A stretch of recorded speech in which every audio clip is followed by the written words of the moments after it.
Being a pro mountain biker does come with its perks, but it does take some sacrifice and really hard work. But here are 9 ways that the pros are different to amateur riders.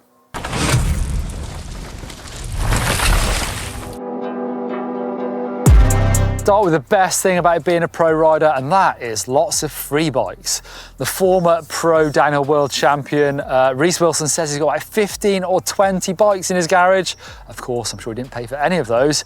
Actually, Owen went around the pits at the Mountain Bike World Series. It seems like, on average, most pro riders get somewhere between 3 and 7 brand new bikes every year.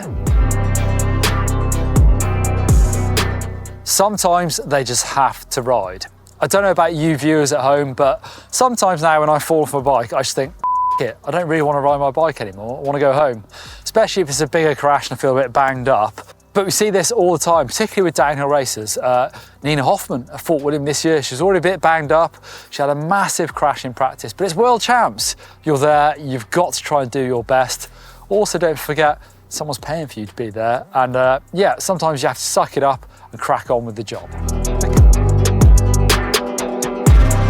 Because it is a job, like I said before, sometimes you've just got to crack on with it. It does depend nowadays on the type of pro mountain bike rider you are.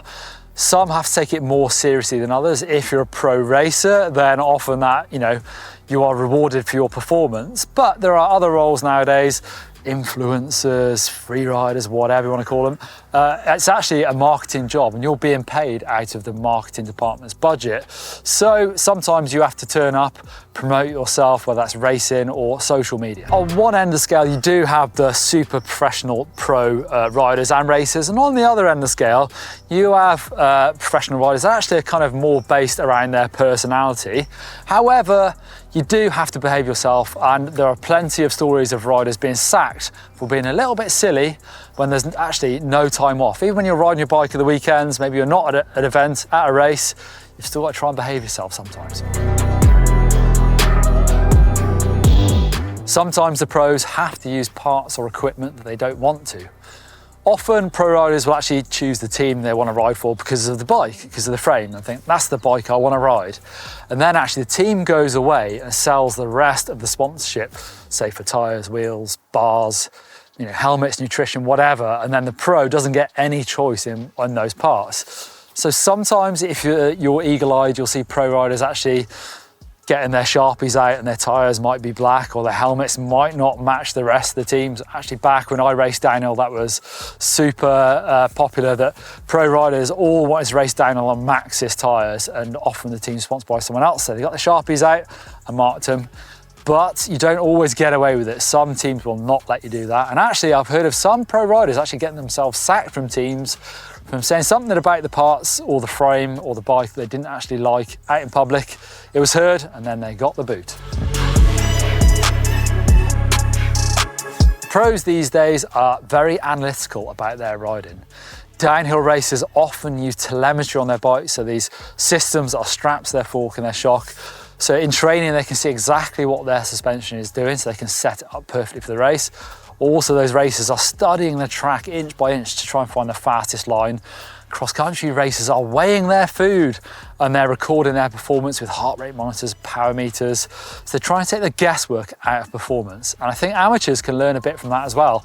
It might be as simple as keeping a training diary to see what you're doing and how it's affecting your riding or racing, or even keeping track of your suspension settings in a diary as well. So you can go out next time you ride, you can just try and think about what your suspension is doing, change it a couple of clicks, see how that compares to this time last year, and if it's made you any better. The best pros show up day in and day out.